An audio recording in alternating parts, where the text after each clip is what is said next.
আসসালামু আলাইকুম বন্ধুরা, আপনারা সবাই কেমন আছেন? আপনাদের দোয়ায় অনেক অনেক ভালো আছি।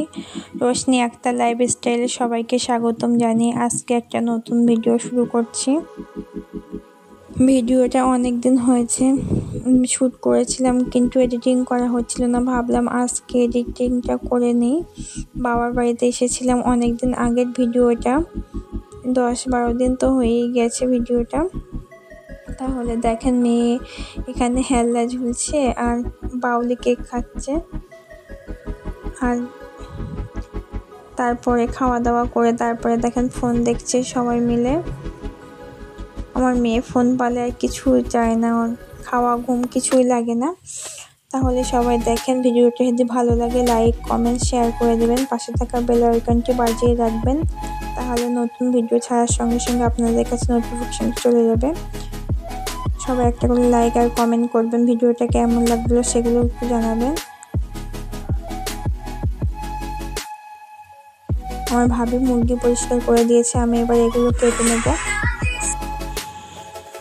মুরগি ভাবি কাটতে পারে না, কিন্তু পরিষ্কারটা খুব সুন্দর করতে পারে। সেই জন্য মা বলল তুই কেটে দে, তো ভাবি পরিষ্কার করে দিল। সেদিন ভাবি পরিষ্কার করে দিল, আমি কাটছি। কাটা হয়ে গেলে মাই রান্না করবে। আজকে কিন্তু আবার বিরিয়ানি রান্না করবে। যখনই বাপের বাড়িতে আসা হয় তখনই বিরিয়ানি রান্না হয়, কারণ আমার মেয়ে ভীষণ বিরিয়ানি ভালোবাসে আর চিকেন বিরিয়ানিটা বেশি ভালোবাসে। ও চিকেন ছাড়া কোনো মাংসই খেতে চায় না, কোনো মাছও খায় না, শুধু চিংড়ি মাছ আর চিকেনই খায়। আর ডিম ছাড়া কিছু খায় না আমার বড় মানা। ওর জন্য মিশনে ভাত নিয়ে যাবে, আমার দাদা আর আমার মা নিয়ে যাবে ভাত। সেই জন্য আজকে বিরিয়ানি করছে। তাহলে দেখেন আজকে কি রান্না করে, কিভাবে কি করে। বিরিয়ানিটা কিন্তু আমার দাদাই রান্না করে।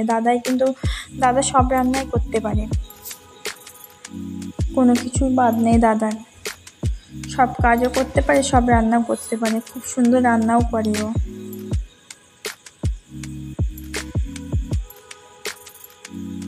আমি মুরগিটা পরিষ্কার করে কেটে ধুয়ে নেব, তারপরে মাকে দিয়ে দেব, মা রান্না করবে মাংসটা।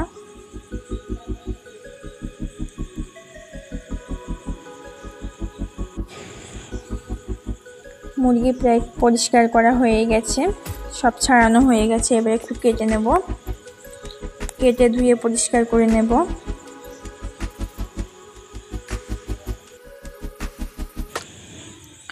ধোয়া হয়ে গেছে। এটা আমার ভাবি ছিল। আমার দাদা পিঠা তৈরি করছে। আমার দাদা বললাম না সব কিছুই করতে পারে, আমি শুধু মাখিয়ে দিয়েছিলাম। আর ওই এসে দেখছি তৈরি করছে। আমি মুরগি কাটছিলাম, এসে দেখি ও তৈরি করছে। আমি তাহলে কর, আর এই চালগুলো ভিজানো আছে, ওই রান্না করবে কিছু, আমি কিছু করব, মা কিছু করবে, সবাই মিলে মিশেই করি আমরা। মশলাগুলো আমি তুলে নিচ্ছি, অনেকগুলো মশলা ছিল, সেখান থেকে অল্প কিছু নিলাম, কারণ অল্পই চাল রান্না হবে। 2 কিলো মতো চাল করে নিয়েছিলাম, সেই চাল নিয়ে এসেছিলাম, সেগুলো রান্না করবে। আর গরুর মাংস কষা ছিল, আর পোলট্রি চিকেন বিরিয়ানি। এই মাংসগুলো দেওয়া হলো। আমার মেয়ে কিন্তু গরুর মাংস খেতে চায় না, একদম খেতে চায় না, মানে মোটেই খায় না। রান্না করলে বাড়ি কান্নাকাটি করে শুধু।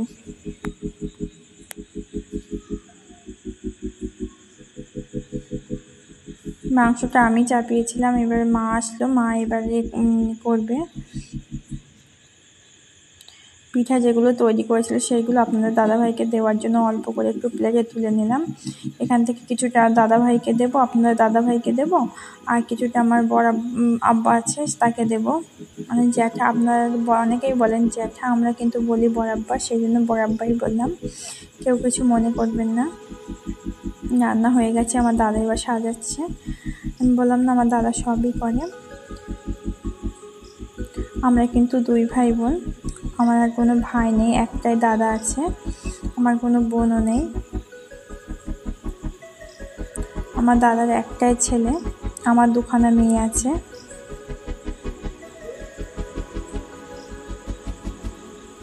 আমার একটা ছোট কাকু আছে, তার 3টে ছেলে, কোনো মেয়ে নেই। আমাদের ফ্যামিলিতে মেয়ের সংখ্যা প্রচুর কম।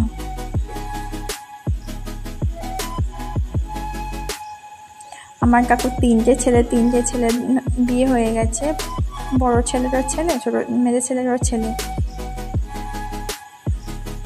ছেলের সংখ্যাটাই বেশি।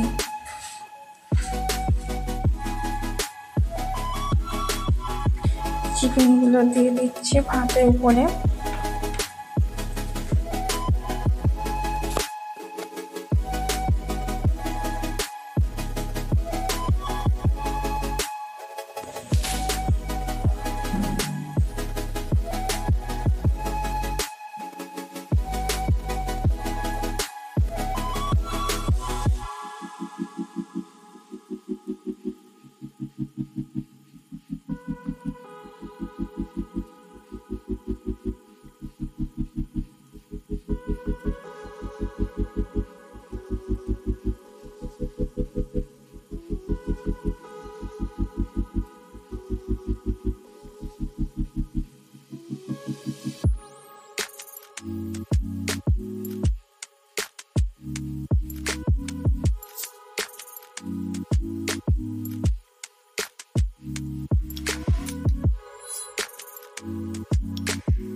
সব দেওয়া হয়ে গেছে, সাজানো হয়ে গেছে।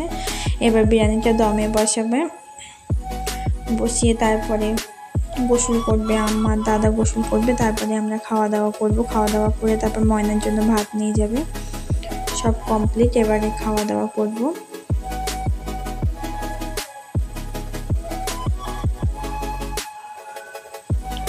এবারে আপনাদের দাদা ভাইকে দিয়েছি খেতে, তারপরে আমরা সবাই খাবো। তাহলে ভিডিওটা দেখতে থাকেন, যদি ভালো লাগে লাইক কমেন্ট শেয়ার করবেন, কেউ স্কিপ করবে না, সবাই ফুল দেখবেন। সবাই ভালো থাকবেন, সুস্থ থাকবেন। আজকে আমি এখান থেকে বিদায় নিয়ে নিচ্ছি। আল্লাহ হাফেজ।